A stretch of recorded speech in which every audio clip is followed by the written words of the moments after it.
Jeremiah Cole, a successful black CEO, becomes embroiled in a fight to save his community center from unjust closure by corrupt city officials. As he uncovers a web of systemic racism and abuse of power, he faces direct hostility from Officer Daniels, who seeks to suppress his efforts. The struggle exposes not only personal discrimination against Jeremiah, but also the larger, deeply entrenched issues of racial inequality and political corruption.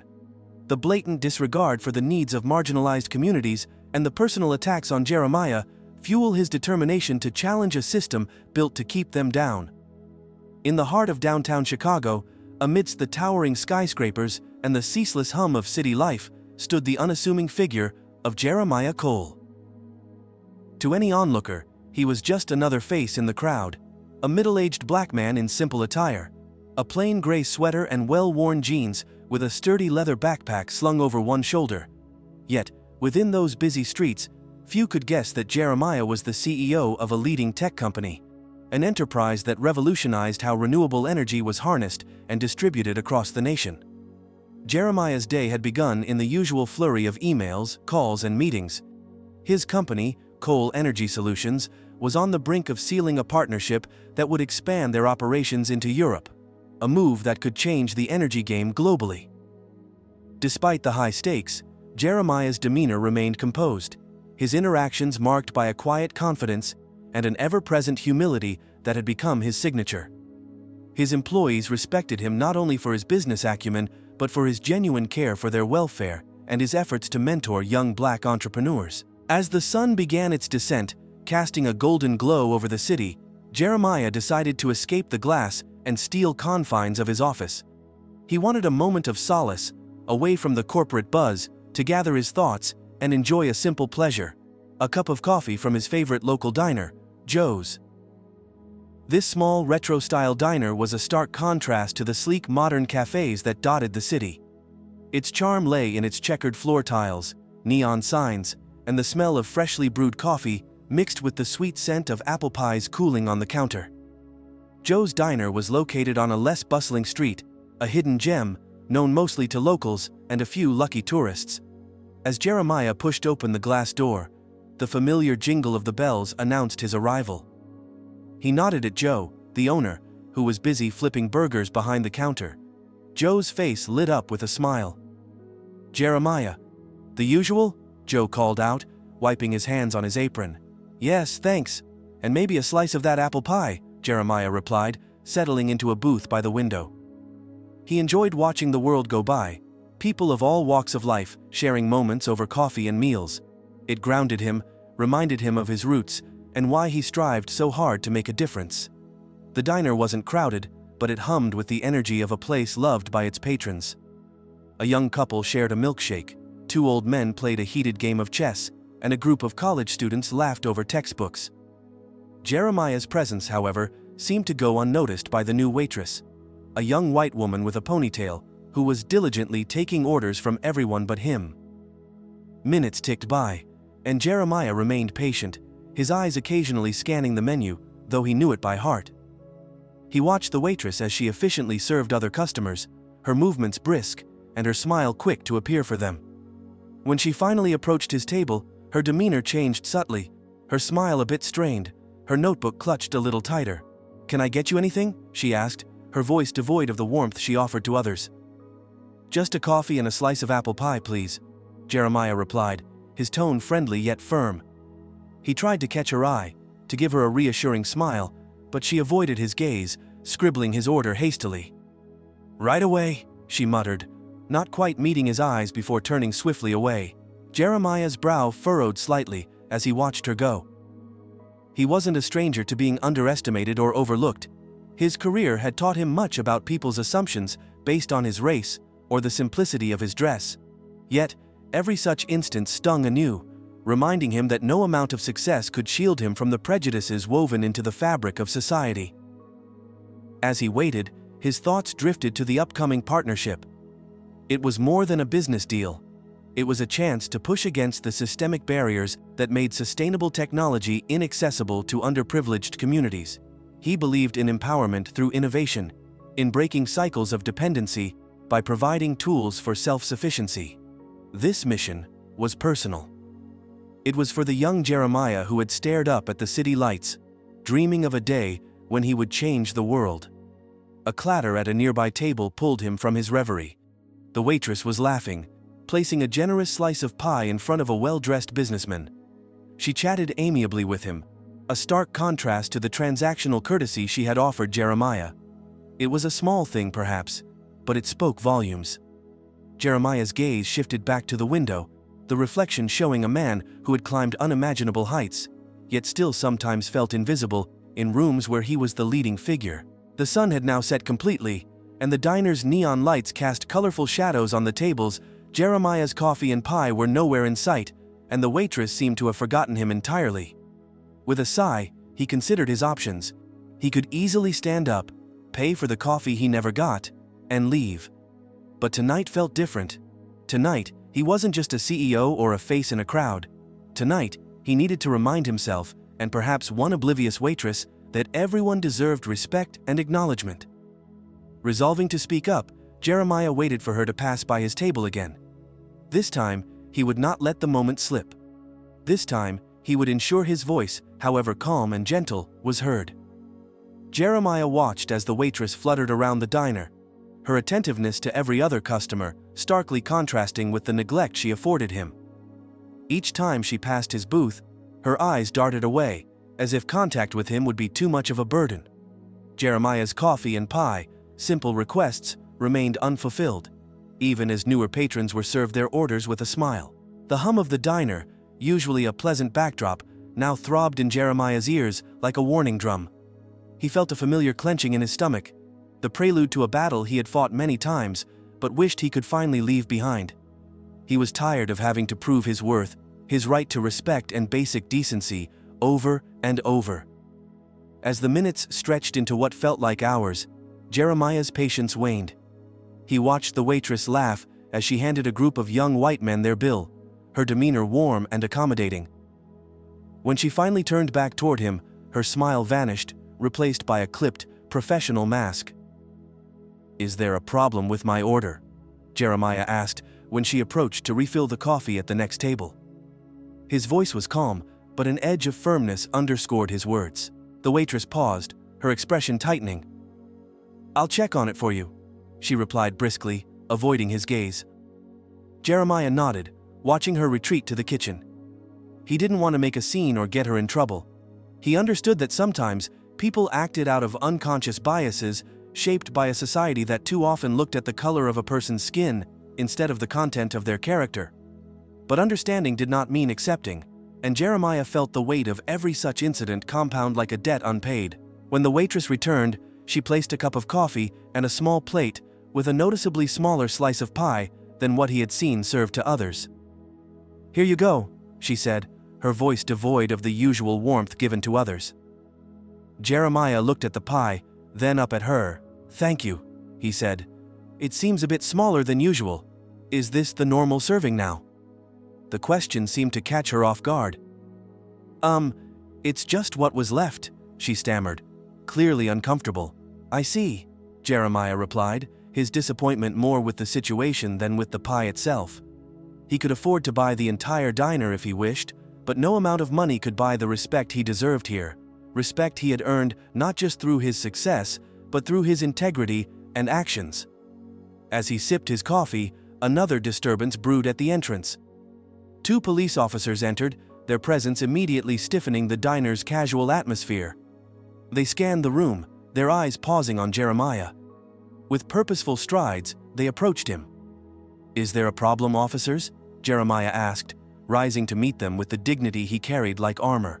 "We received a call about a suspicious person loitering around here," one officer said, his tone accusatory. "In a diner?" Jeremiah's eyebrow lifted slightly in disbelief. "I'm a paying customer, just having coffee and pie." The officers exchanged a glance. "Can we see some ID?" the other officer demanded. Jeremiah felt a familiar surge of frustration.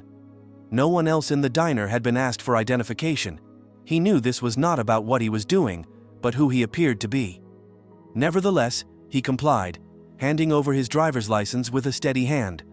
The name, Jeremiah Cole, and his address seemed to give the officers pause. One of them recognized it, his eyes widening slightly as he handed back the ID. "Thank you, Mr. Cole. We just had to check, you understand?" the officer mumbled, his earlier confidence faltering. "I understand more than you might think," Jeremiah replied, his voice low but carrying a weight that filled the space between them. As the officers left, murmurs circulated around the diner. Jeremiah could feel the stares, the curiosity, and the shame that came not from him, but from those who had witnessed the scene. He didn't enjoy it. It was a hollow victory, if it was a victory at all. Jeremiah finished his coffee and the smaller slice of pie, each bite tasting of the bitter reminder that no matter his accomplishments, he would always have to prove himself worthy of the same courtesy extended so freely to others. His heart was heavy as he left Joe's diner, the ring of the bell above the door sounding more like a closing gavel than a cheerful goodbye. The chill of the evening air did little to cool his simmering thoughts. He walked slowly, his mind turning over the events. It wasn't just about a cup of coffee or a slice of pie, it was about the daily indignities that people of color endured, about the systemic biases that permeated even the most mundane aspects of their lives. Jeremiah knew he couldn't change the world overnight, but maybe, just maybe, he could use this incident as a catalyst for discussion, a starting point for change within his own sphere of influence. As he passed by the glowing windows of the diner, he made a decision. He would not let this moment pass quietly. Resolving to turn this experience into an opportunity for dialogue, Jeremiah planned to reach out to community leaders and local businesses to organize a series of talks about racial bias and inclusivity. If his status could shine a light on these issues, then that was the role he was meant to play. With every step, his resolve strengthened, turning frustration into determination. The road to equality was long, but Jeremiah was no stranger to long roads. He had built a career on persistence and resilience, and he would continue to fight, not just for himself, but for those who had no platform from which to speak. The city's lights flickered overhead, casting long shadows on the pavement. Shadows that Jeremiah was determined to illuminate, one honest conversation at a time. As he disappeared into the night, the weight of the pie and coffee left behind, he carried a new burden. The burden of a man who could not and would not look away from injustice. In the days following the incident at Joe's diner, Jeremiah Cole found himself thrust into the spotlight. Not as a tech CEO, but as a symbol of the racial struggles that persisted even in the heart of one of America's most bustling cities. His planned series of talks on racial bias had sparked not only interest but controversy, drawing attention from local media and the community. Jeremiah, firm in his resolve to turn a personal slight into a public discourse, had arranged the first community forum to be held at a local university auditorium. The event was well attended, with local business owners, residents, and even a few city officials making up the audience. The atmosphere was charged with a mix of anticipation and apprehension. As Jeremiah took the stage, he was greeted with a respectful silence. His presence commanded attention, his voice steady as he began to recount not just his experience at the diner, but the many subtle forms of discrimination that people of color encountered daily. The room listened intently, some nodding in agreement, others shifting uncomfortably in their seats. Midway through the event, as Jeremiah discussed the need for systemic change, a commotion at the back of the auditorium caught his attention. Officer Daniels, the same officer who had confronted him at the diner, entered with two other officers. They spoke briefly with the university security before making their way down the aisle, their purpose clear and foreboding. The audience murmured, their attention shifting from Jeremiah to the approaching officers. Jeremiah paused, his heart tightening, but his face remained composed. "May I help you, officers?" Jeremiah addressed them, his microphone amplifying his voice through the auditorium. "We need to speak with you, Mr. Cole, now," Officer Daniels stated bluntly, his tone suggesting no room for debate. "In the middle of my presentation?" Jeremiah's voice was calm, but it carried a pointed edge that resonated with the audience, drawing murmurs of disapproval from them. "It's a serious matter. Please step outside," another officer interjected, his hand resting on the handle of his baton in a display of subtle intimidation. Jeremiah looked out at the sea of faces before him, seeing a blend of concern and anger. He knew that how he handled this moment could set the tone for everything that followed. Turning back to the officers, he nodded. "Very well, "Let's not disrupt this any further," he said, handing his microphone to a nearby assistant before walking down the steps of the stage, the officers flanking him closely. As they reached the foyer, the officer's demeanor shifted. "You're being detained," Officer Daniels announced, a hint of satisfaction in his voice. "Suspicion of inciting public unrest." Jeremiah's mind raced. The charge was ludicrous, designed to intimidate rather than hold up in any court. "On what grounds?" he demanded, his composure cracking slightly under the strain of injustice. "You've been very vocal, Mr. Cole. Some of your statements tonight could be interpreted as an attempt to stir up trouble," Daniels replied, his voice cold. Jeremiah knew arguing would be futile. "I would like to call my lawyer," he stated, his voice steady despite the turmoil brewing inside him. "You'll get your phone call," the third officer said as he pulled out handcuffs, moving to place them around Jeremiah's wrists. The click of the handcuffs seemed to echo through the foyer, a stark, chilling sound that marked a turning point. As Jeremiah was led out through the side entrance, avoiding the eyes of the audience, his mind worked furiously. This wasn't just an attack on him, but a message to anyone who dared to challenge the status quo. Back at the auditorium, the audience was in uproar. Some stood to leave, heading to the foyer to see what they could do, while others pulled out their phones, calling contacts and posting on social media about the incident. The community's reaction was swift and fierce, their outrage spreading like wildfire across the internet. Meanwhile, Jeremiah sat in the back of the police cruiser, his hands cuffed behind his back, the car's movement jarring him as it sped toward the police station. The officers had refused to talk further, ignoring his requests for information. His mind was ablaze with the implications of his arrest, how it would affect his community efforts, his company, his personal life. But beneath those concerns, a fiery resolve was solidifying. They intended to scare him, to silence him, but they would not succeed. At the station, Jeremiah was processed with a deliberate slowness, each step another attempt to wear him down. But with each passing moment, his resolve only grew.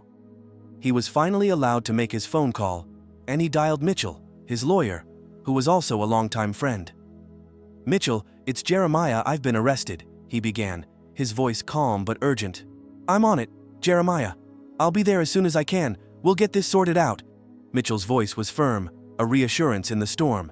Hanging up the phone, Jeremiah was led to a holding cell. As the cell door clanged shut, the reality of his situation sank in. Yet instead of fear or despair, what filled him was a strategic calm.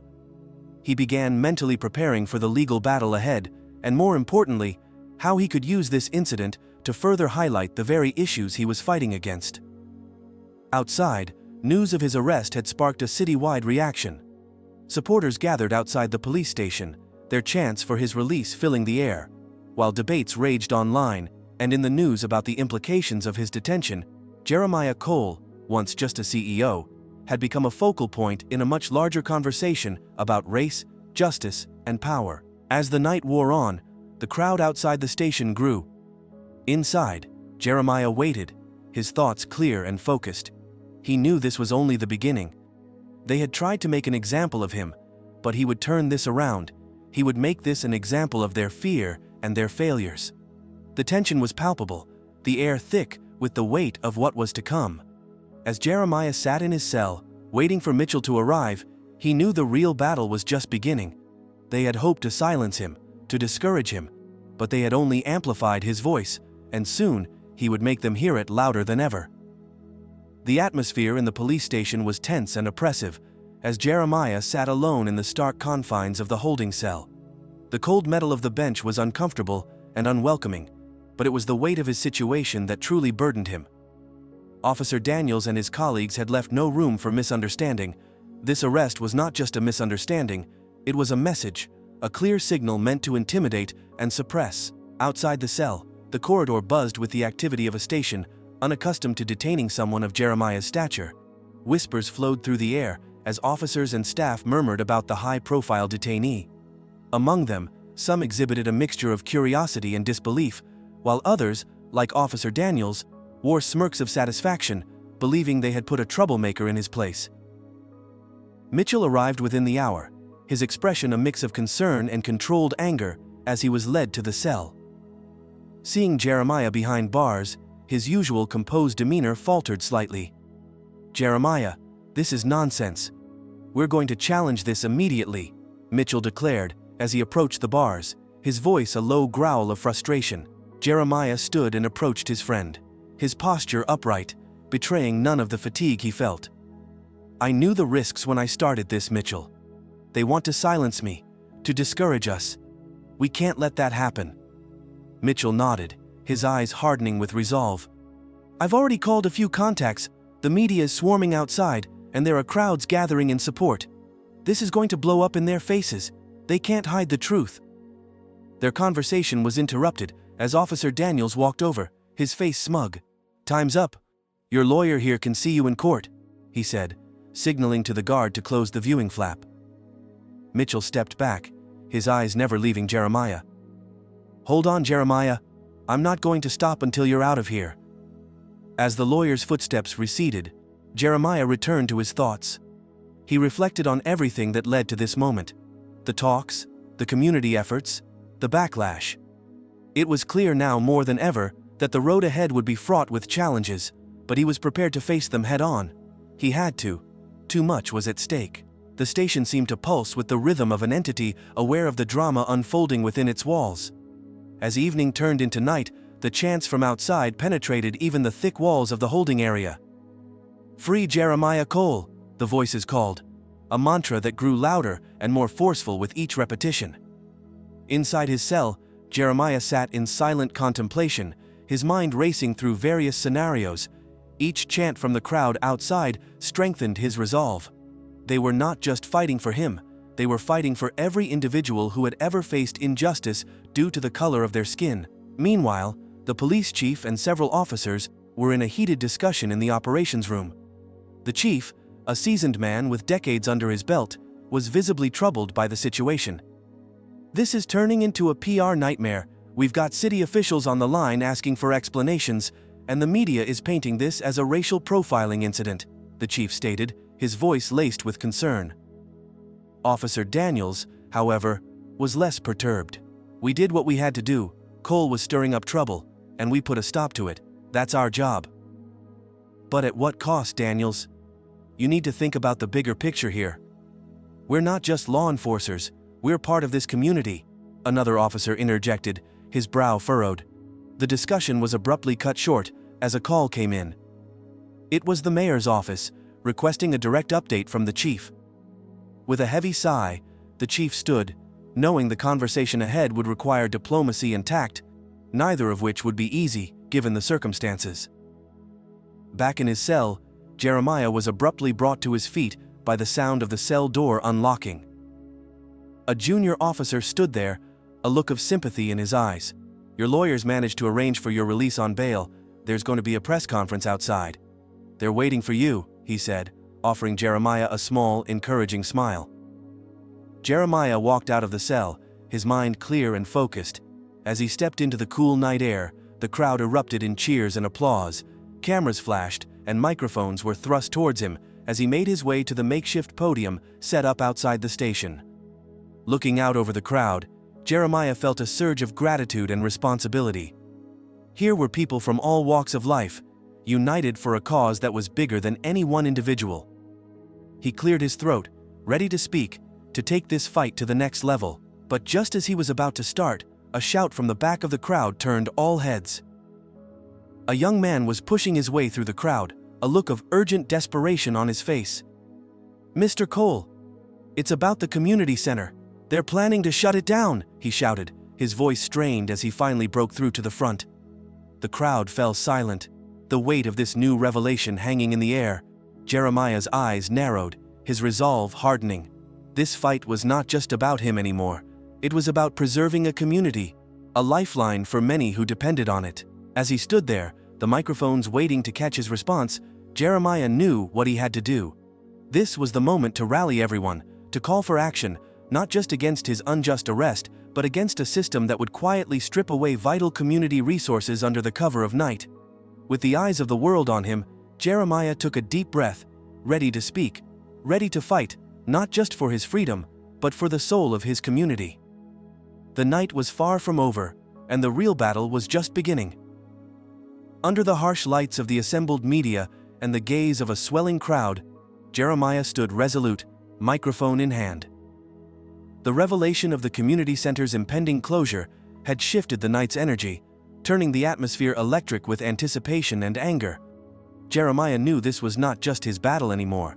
It was a collective fight for the community's survival. As he gathered his thoughts, his eyes locked onto Officer Daniels, who had moved to the edge of the crowd, ostensibly to monitor the proceedings, but clearly also to gauge Jeremiah's next move. The officer's presence was a stark reminder of the personal nature of this confrontation. "Thank you everyone for your support," Jeremiah began, his voice strong, echoing over the crowd through the speakers. "Tonight, we stand at a crossroads not just for one man, but for every member of our community whose voice has been stifled, whose rights have been trampled." The crowd responded with cheers of support, their myriad voices blending into a single forceful sound that filled the night air. Jeremiah continued, his gaze sweeping over the crowd before settling on Officer Daniels.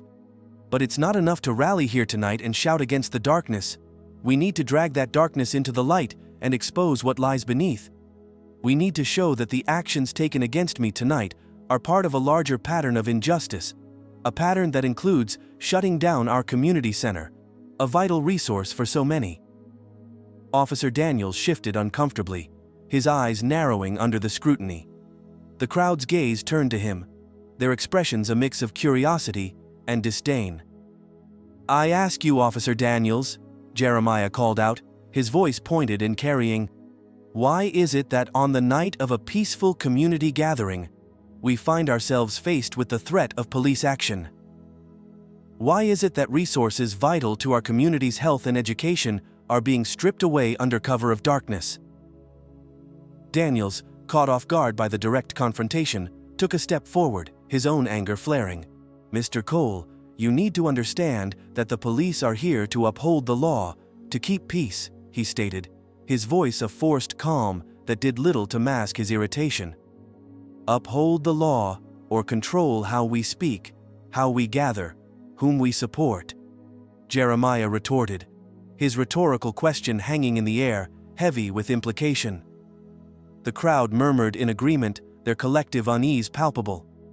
Jeremiah pressed on, seizing the moment to not only address Daniels but also to make a broader appeal. "And what of the law that governs public resources? Who decides which programs are cut and which are kept? Why is it that initiatives supporting minority communities are the first on the chopping block?" As Jeremiah spoke, a young woman pushed through the crowd, a stack of documents in her hands. "Mr. Cole," she shouted, catching his attention, "I have something that might interest you." Jeremiah motioned for her to approach, and as she handed him the papers, his eyes quickly scanned the content. A series of emails between city officials and the police department discussing the community center in terms that were both dismissive and revealing. "This," Jeremiah said, holding up the papers, "is a smoking gun. These documents show a clear intent to dismantle our community's resources, justified by fabricated reports of misconduct and exaggerated claims of financial mismanagement." The revelation hit the crowd like a physical blow, their reactions a mix of gasps and angry shouts. Officer Daniels, now clearly on the defensive, took a step back, his face betraying his concern. "These are serious accusations, Mr. Cole. You can't just—" "I can, and I will," Jeremiah interrupted, his voice booming. "Because unlike these secret dealings, we stand here in the open, demanding accountability." The crowd erupted in applause, their support a tangible force that seemed to bolster Jeremiah even further. He turned to Daniels, his stance firm, his resolve clear. "Officer Daniels, you can stand there in your uniform, representing what you claim is law and order, but we stand here representing justice, transparency, and community.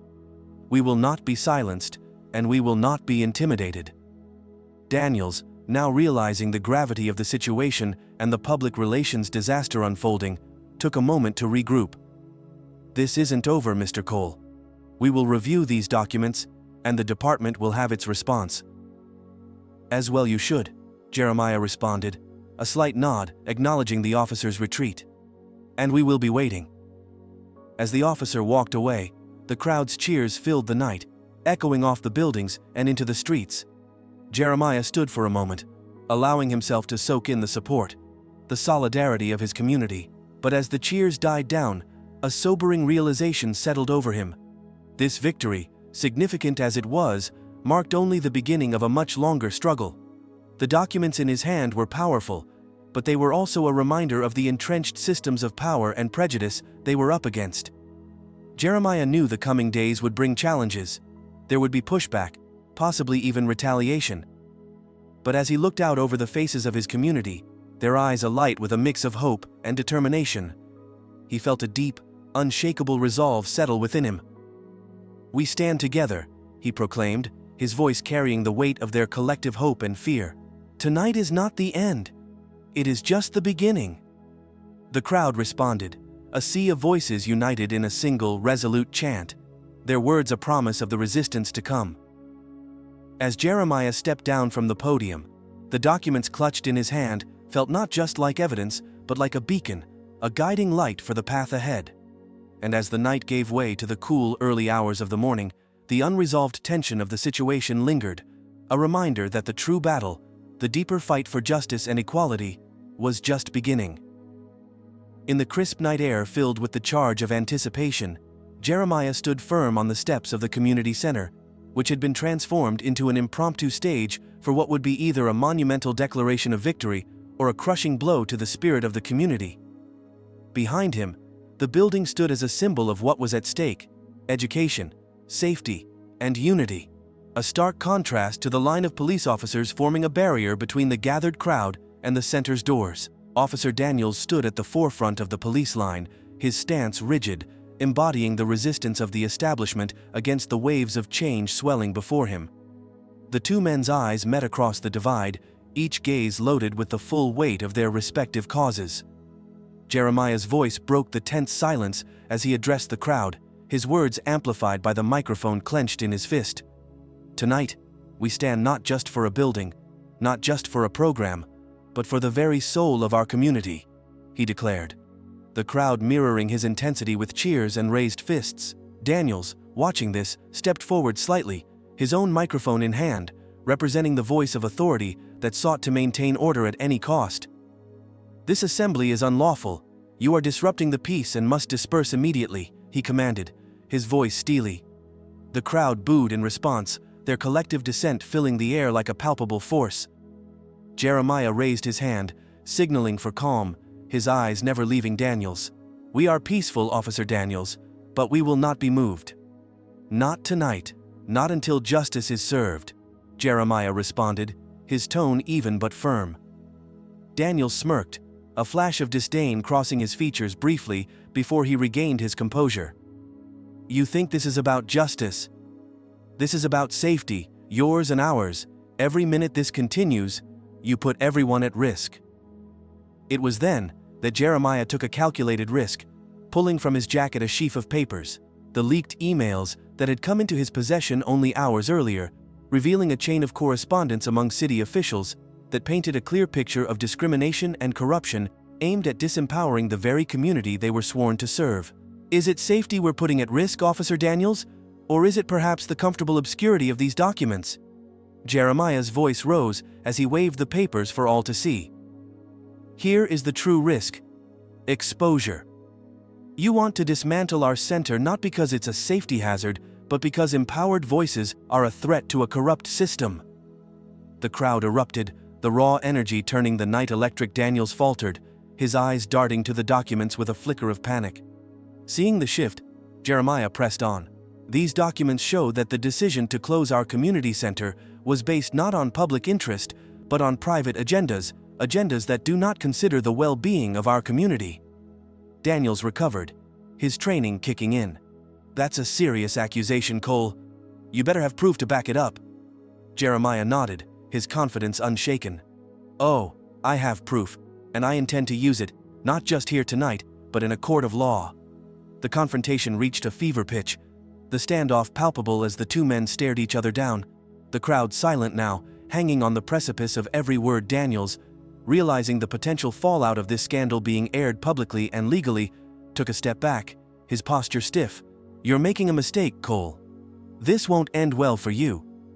"But it might end well for the community, and that's a chance I'm willing to take," Jeremiah countered.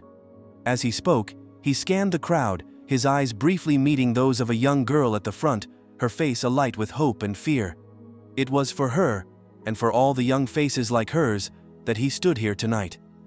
Daniels, seeing the unwavering resolve in Jeremiah's stance, made a decision that would later be seen as the turning point of the evening. "We'll see about that," he muttered, before turning and signaling his officers to stand down, retreating without another word. The crowd, sensing the victory, burst into cheers, their voices a chorus of relief and triumph. Jeremiah stood, letting the wave of support wash over him, but his mind was already moving forward, planning the next steps. As the crowd began to disperse, still buzzing with the night's adrenaline, Jeremiah remained on the steps, the documents in his hand glowing under the streetlights. The battle was far from over. The papers were a powerful weapon, but they were just the beginning. There was much to do, lawsuits to file, strategies to devise, alliances to forge. The night had ended in their favor, but the war for justice and equality was just getting started. As he finally turned to enter the community center, Jeremiah felt the weight of the path ahead. But alongside that weight was a burgeoning sense of hope. Hope that the very system that sought to suppress them could be transformed. This confrontation had not resolved the struggle. It had ignited it. And as Jeremiah disappeared into the building, the unresolved energy of the night lingered, a promise of the fierce battles and hard-won victories yet to come. In the aftermath of that electrifying night, the community center, once a looming target for closure, became a buzzing hub of activism and reform. Jeremiah, once just a CEO, had become a beacon of hope and a catalyst for change. His stand against Officer Daniels and the corrupt city officials had not only preserved the community center, but had sparked a wider call for transparency and justice within the city administration. The emails Jeremiah had waved before the crowd that night did more than just stave off the immediate threat to the center.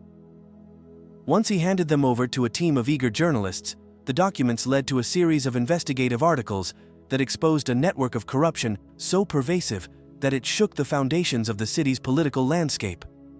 High-ranking officials were implicated, leading to resignations and public apologies, and a wave of reform swept through the local government. Officer Daniels, along with several others tied directly to the conspiracy to shut down the community center under false pretenses, faced disciplinary actions and were ultimately removed from their positions.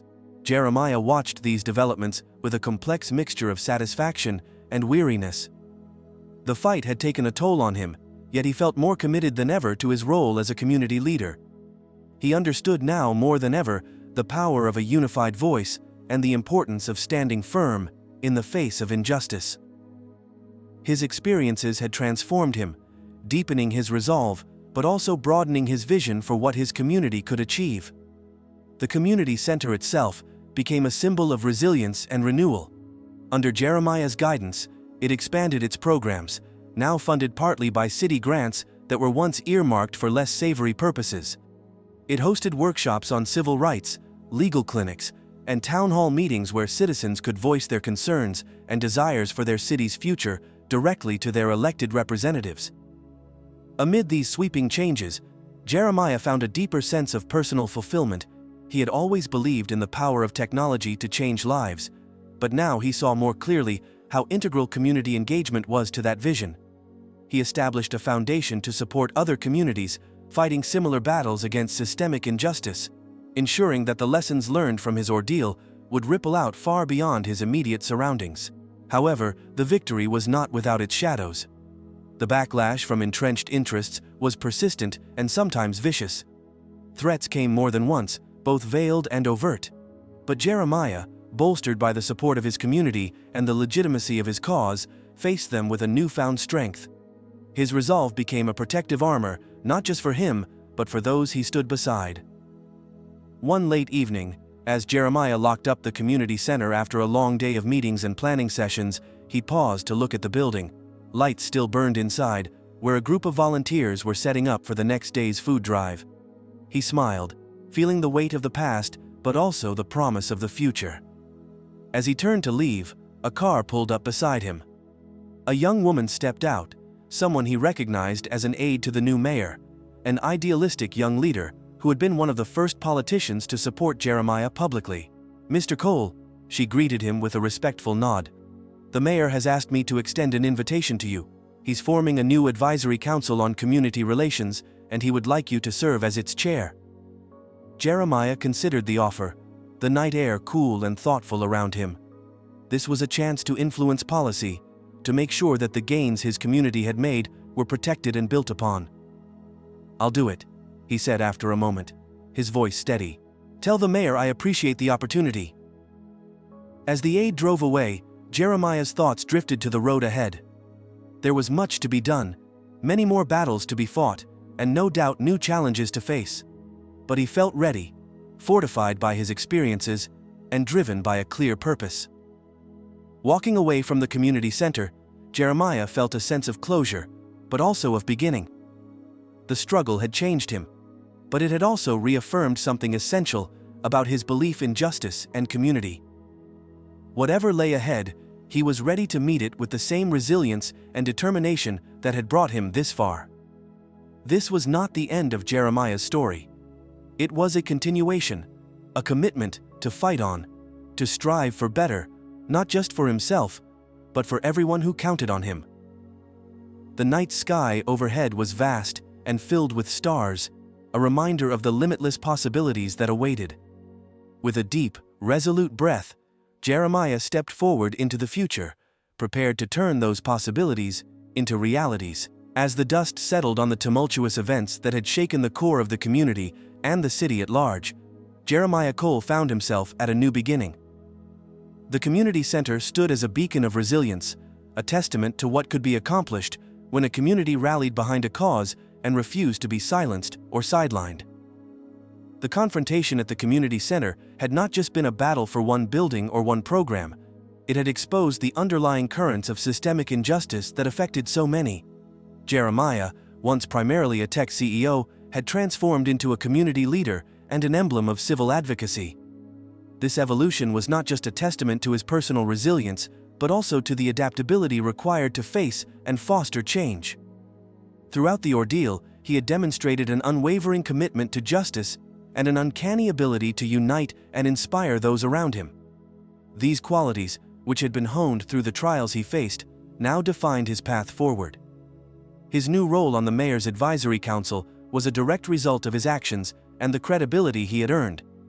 It was an opportunity to influence policy and ensure that the struggles his community had endured would lead to lasting change. This position was not just a seat at the table, it was a chance to redraw the blueprint of how the city approached community relations and resource allocation. The story of the community center had broader implications that resonated far beyond the city limits. It highlighted the pervasive challenges of systemic racism and the abuse of power that communities of color often face. It underscored the need for vigilance and advocacy against these enduring issues. Yet, it also illustrated the profound impact of collective action and the potential for significant systemic change that can arise from grassroots movements. Jeremiah's journey and the victory of the community center served as a powerful narrative about the efficacy of community solidarity and the importance of standing firm in the face of adversity. It was a reminder that change, often seeming so elusive, could indeed be achieved with determination and unity. For the audience, Jeremiah's story is a source of inspiration and a call to action. It serves as a compelling reminder that while the fight against ingrained injustices is daunting and fraught with setbacks, it is also filled with possibilities for progress. Each step taken towards justice, no matter how small, is part of a larger march towards equality and fairness. This narrative, with its deep emotional impact and uplifting resolution, encourages each individual to reflect on their role within their communities and the broader society. It challenges them to ask themselves how they can contribute to dismantling the systemic barriers that perpetuate inequality, and to consider what they can do to support and amplify the voices that often go unheard. In closing, Jeremiah's story is not just one of overcoming adversity, but also one of harnessing adversity for broader societal benefit. It is a story that resonates with hope, not a naive hope that overlooks the complexities of societal issues, but a robust hope that confronts these issues head-on. It is a hope that inspires not just awareness, but action. a hope that calls on each of us to be participants in the crafting of a more just and equitable world. As Jeremiah looks to the future, he carries with him not just the scars of battle, but also the knowledge that these scars are markers of progress, each one a story of challenge and triumph. And as he continues his work, both in his community and beyond, he does so with the clear understanding that his journey is part of a larger narrative of resistance and resilience, a narrative in which we all have a part to play. This is the essence of Jeremiah's story. A narrative that echoes the struggles of many, highlights the power of unity, and leaves us with a renewed commitment to foster change. It is a story that we carry forward, not just in our minds as a memory, but in our actions as a blueprint for making a difference.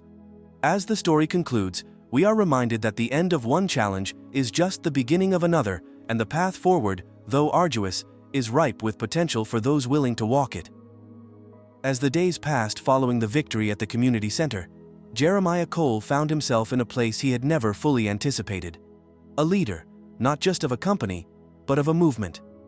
The fight for his community's future had brought him closer to understanding the deeper layers of systemic injustice that many had long endured but few had dared to expose.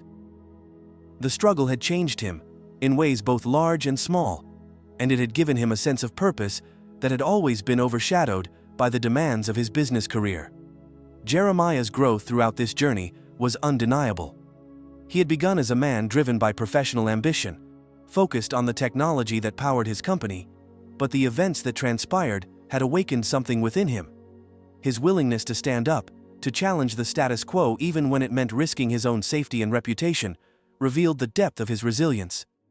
He had learned to channel his anger and frustration into action, taking not just a stand, but leading others to take their stand beside him. What began as a personal confrontation, a simple fight to save the community center, became a larger battle against the abuse of power, the systemic racism that pervaded not only the police force, but also city politics, and the disregard for the marginalized voices in society.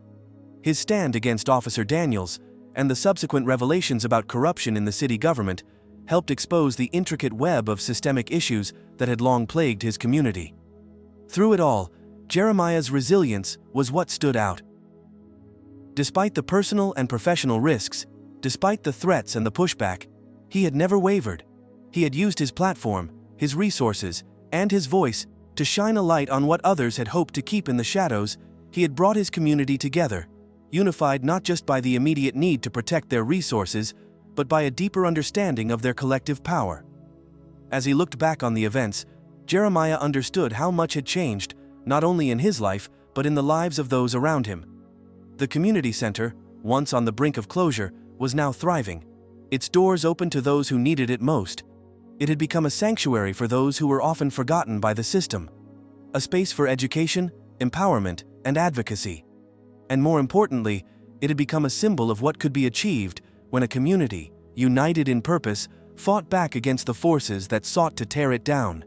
The impact of his actions, however, stretched far beyond the walls of the community center. The exposure of corruption within the city's government had set off a ripple effect that reverberated through local politics. The mayor, seeing the depth of public outrage and the genuine desire for change, had begun working with community leaders, including Jeremiah, to create a more transparent, inclusive system that aimed to address the needs of marginalized communities. New policies were drafted, and a renewed sense of accountability began to emerge within local institutions. But for Jeremiah, the work was far from over. The struggle against systemic racism and abuse of power was not something that could be solved in one day or with one victory. The path ahead was long, filled with uncertainty and challenges, but Jeremiah had learned to face these obstacles with strength and resolve.